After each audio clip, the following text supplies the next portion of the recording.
Alors aujourd'hui, 6 méthodes pour sortir de la désidentification de ton passé, de tes traumas, de ton vécu. Voilà, on y va, on y go.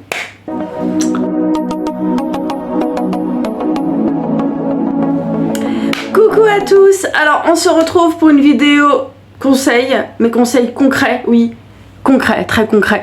On va vraiment aller en profondeur. Ces exercices, c'est des exercices que je donne très souvent en accompagnement, en maïeusthésie.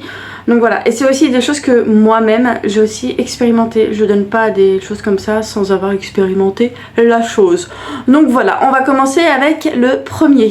Alors, premier exercice, c'est je suis, j'ai vécu. Je suis, j'ai vécu. Vous allez comprendre. En fait, très souvent, on se dit, bah ouais, j'ai été abandonnée, j'ai été rejetée, je suis timide, je suis, vous voyez. Et en fait, dans cet exercice, on va aller vraiment appuyer sur ce truc-là, sur ce verbe je suis, au lieu de mettre autre chose à la place. Là, c'est vraiment un exercice que je donne aux personnes qui débutent un peu j'aime pas dire débuter, mais aux personnes qui commencent petit à petit une libération émotionnelle. C'est pas un exercice que je donnais à une personne qui est déjà arrivée à un stade où voilà, elle est complètement éveillée, elle a compris pas mal de choses sur ses fonctionnements et elle sait qu'il n'y a pas besoin d'aller faire ça pour se désidentifier. Mais ça peut être un bon exercice pour toi si tu as du mal à sortir de l'identification à ce que tu as connu, à ce que tu as vécu et même aux étiquettes qu'on a pu te donner. Donc dans ça serait vraiment d'écrire sur un papier toutes les petites phrases que tu peux te dire quand, par exemple, tu te dis « Ah, je suis incapable, ah, je suis rejetée, j'ai été abandonnée ». Essaye de, par exemple, on va prendre une phrase « J'ai été abandonnée ». Tu vas l'écrire et tu vas remplacer le verbe être par un autre verbe. Par exemple, j'ai vécu l'abandon. J'ai traversé un abandon. Et à force de faire cet exercice écrit, tu pourras même le faire après mentalement. Et dès que tu vas t'entendre te dire je suis, je sais pas, ça peut être même je suis timide, peut-être parce qu'on te l'a trop mis en tête, alors que c'est pas vrai, t'es pas timide. Bref, je suis timide, tu vas dire je suis timide. Et bah tu pourras vraiment remplacer le verbe je suis par autre chose. Par exemple, je suis timide, bah tu peux dire j'ai eu ce caractère de timide. J'ai eu vraiment de sortir du je suis pour aller vers un autre verbe. Et plus tu vas faire ça dans ta tête, plus ça va te permettre de plus t'identifier à tes émotions, à ce que tu as été et à ce que tu as connu, ce que tu as vécu. Et j'appuie bien sur le vécu, vraiment. Ça, je le vois même sur moi de plus en plus. Je suis plus dans le je suis, je suis, Non, c'est terminé, il n'y a plus de je suis. Parce que je sais que c'est juste l'expérience, en fait. C'est l'expérience qui a traversé mon âme, en fait, tout simplement. C'est pas l'inverse, c'est l'expérience qui traverse. Voilà. Deuxième exercice, alors là, ça serait vraiment d'aller changer ton... je vais dire le discours intérieur, c'est bien plus que le discours intérieur en fait. C'est le fait de te dire quand tu vas te comporter d'une certaine manière parce que ce comportement va être une protection par rapport à un traumatisme. Et ben dans ces moments-là, quand tu sens que tu vois ce comportement-là, que tu connais bien, qui est bien familier, qui va se réveiller parce que voilà, il y a quelque chose qui te ramène à un traumatisme passé. Dans ces moments-là, quand tu vas voir ce comportement se réveiller en toi, regarde-le. Mais voilà, vraiment d'être conscient sur ça et te poser la question, qu'est-ce que j'y gagne? Vraiment te poser cette question, mais qu'est-ce que j'y gagne à me comporter comme ça? C'est comme, en fait, vois-le comme l'enfant qui se réveille par rapport à quelque chose qui l'a touché et toi, t'es comme le parent et qui regarde et qui dit à l'enfant, qu'est-ce que tu y gagnes? Attention, je dis pas ça pour aller, vous auto-flageller, mais c'est plus pour aller voir votre comportement, de le mettre en conscience et vraiment vous poser la question, qu'est-ce que j'y gagne? Quel est le bénéfice caché derrière ce comportement? Qu'est-ce que je vais gagner en retour? Rien que le fait de vous demander, mais qu'est-ce que je vais gagner en retour? ça va vraiment vous permettre d'arrêter ces comportements-là.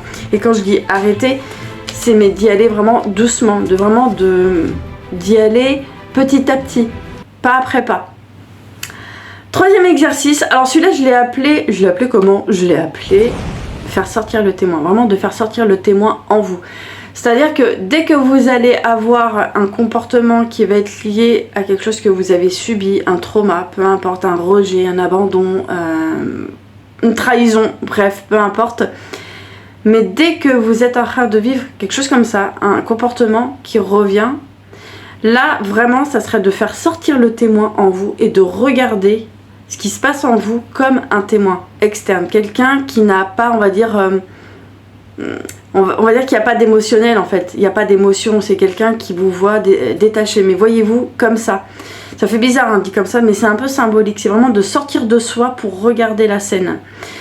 Et en fait ce que vous allez faire, c'est qu'au moment où vous allez voir ce comportement qui revient, regardez-le et posez-vous la question, j'avais quel âge ?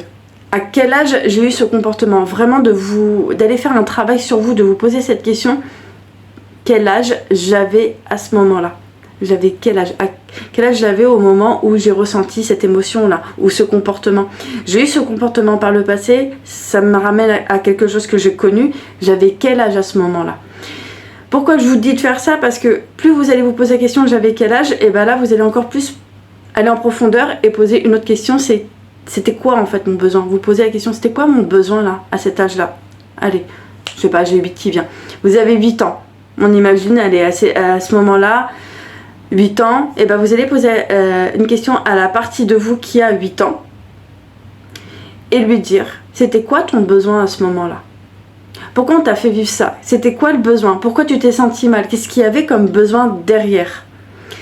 Et à force de faire ça, de voir quel besoin n'a pas été comblé par d'autres personnes, et ben ça va encore plus vous aider à sortir de l'identification, et ça va vous permettre aussi d'aller combler ce besoin par vous-même. Voilà. Alors, quatrième exercice, et celui-là je l'adore parce que je le donne très souvent aux femmes que j'accompagne en maïeusthésie, et ça serait vraiment de sortir de ta prison. Je l'ai intitulé comme ça, sortir de sa propre prison. Donc ce que tu vas faire, c'est vraiment pendant une journée, essayer de t'interdire, vraiment interdis-toi pendant une journée, de te raconter tes traumas, de te raconter ton vécu, de te raconter ton adolescence, ton enfance. De faire cet effort-là, d'arrêter de te raconter cette histoire. Voilà. D'arrêter de te raconter cette histoire. D'arrêter de t'étiqueter par rapport à un comportement que tu as eu, parce que j'ai eu ce comportement, parce que j'ai vécu ça. Je ne sais pas si tu vois où je veux en venir. Mais même ça, pendant une journée, de faire cet effort, de t'interdire, de t'étiqueter face à un comportement que tu as eu qui justifie un trauma. Alors là, je pense qu'il y en a beaucoup qui vont dire « Ouais, mais ça c'est du déni, je veux pas être dans le déni, j'ai envie de voir les choses en face. » Là, c'est juste une piste de réflexion pour sortir de la désidentification. Si pendant une journée, tu arrives petit à petit à t'interdire de te mettre une étiquette pour justifier un comportement qui est lié à un trauma, et de t'interdire de te raconter ton histoire, et de faire comme si, je sais ça fait bizarre de dire ça, de faire comme s'il n'y avait pas eu ça, comme s'il n'y avait pas eu ça pendant une journée entière, et vérifie à la fin de la journée comment tu te sens dans ton corps. Fais cet exercice et regarde à la fin de la journée, c'est surtout la fin de la journée qui est important, regarde ce que ça a eu sur ton corps, les effets que ça a eu sur ton corps, sur ta tête, sur ton esprit. Je dis ça comme ça, tu verras, je pense que ça va te faire du bien, parce que j'ai eu des personnes dans maïeusthésie qui ont fait l'exercice et maintenant elles continuent, c'est devenu même un mode de vie. Elles sont redevenues de nouvelles personnes, elles ont retrouvé leur vrai elles en fait, vraiment. Alors, cinquième exercice, c'est l'acte contradictoire. L'acte contradictoire. Alors, cet exercice va vraiment te permettre de montrer à ton cerveau, d'aller prouver à ton cerveau que tu n'es pas ce que tu te racontes. Alors, je m'explique. Le truc, c'est que Souvent, on se met une étiquette. Mais on va pas se poser la question, mais pourquoi je me dis ça à moi-même? Pourquoi je me vois comme ça? Alors que ça se trouve, en fait, vous n'êtes pas comme ça, comme vous vous voyez. Vous vous voyez comme ça parce que sûrement, il y a eu énormément de monde autour de vous qui ont quand même réussi à bien faire rentrer dans votre système, voilà, votre système, qui vous êtes. Il n'y a que vous qui peut savoir qui vous êtes. Et encore, je dis ça, et encore. Donc là, dans cet exercice, c'est vraiment d'aller faire un acte qui est complètement contradictoire avec tout ce que vous avez entendu sur vous. Si on vous a étiqueté de personnes, je sais pas comment dire, trop généreuse, trop serviable, parce que vous vous êtes vu, hein, vous avez eu des comportements comme ça, par le passé vous avez rendu service à tout le monde, mais là, vous allez faire l'acte opposé à ça. C'est-à-dire que quand un jour quelqu'un va vous proposer, va vous demander de l'aider ou de lui rendre service, dites non. Dites non. Mais sans vous justifier. Non, désolé, je pourrais pas. Après, si c'est compliqué pour vous, justifiez. Peut-être que pour commencer, c'est important d'y aller tout doucement. Non, parce que voilà. Non, parce que j'ai d'autres choses à faire. Mais faites une action contradictoire. Par exemple, on vous a peut-être trop dit que vous êtes, je sais pas, allez, timide. Vous êtes timide. Mais allez discuter avec les gens en fait. Allez créer du lien. Allez discuter même avec vous. Pour commencer, on y va doucement. Si vous êtes anxieux, si vous avez une anxiété sociale, bah, commencez par la pharmacienne. Commencez par votre boulangère. Discutez un peu avec elle. Ça peut être tout bête, hein. Rentrez dans la boulangerie, vous demandez votre pain et puis... je sais pas, lancer une... Enfin, quand je dis lancer, c'est demander à la boulangère comment elle va. Enfin, demandez-lui, je sais pas, même si vous voyez par exemple qu'il n'y a pas grand monde, en plus, même s'il y a personne, ça peut être aussi une petite phrase. Vous n'avez pas beaucoup de monde en ce moment. Ça commence comme ça, hein. Mais voilà, pour vous dire, sortez une phrase qui va montrer que, à votre cerveau, que vous n'êtes pas timide, en fait, que vous discutez, que vous parlez. Et pour le dernier, 6e exercice, c'est vraiment d'aller vous regarder, de vraiment vous observer, vous auto-observer, de regarder tout en vous, d'aller voir tout, vraiment tout, d'aller regarder vos pensées, par exemple quand vous apercevez que vous êtes en train de juger quelqu'un de l'extérieur, mais regardez ces moments-là où vous voyez juger quelqu'un. Regardez-vous quand vous êtes en train de critiquer quelqu'un. Regardez-vous quand vous êtes en train de... je sais pas, de jalouser quelqu'un. Parce que même ça, on n'a pas envie d'aller le voir. C'est pas confortable. C'est vraiment pas confortable. Et encore moins pour l'ego, c'est pas confortable.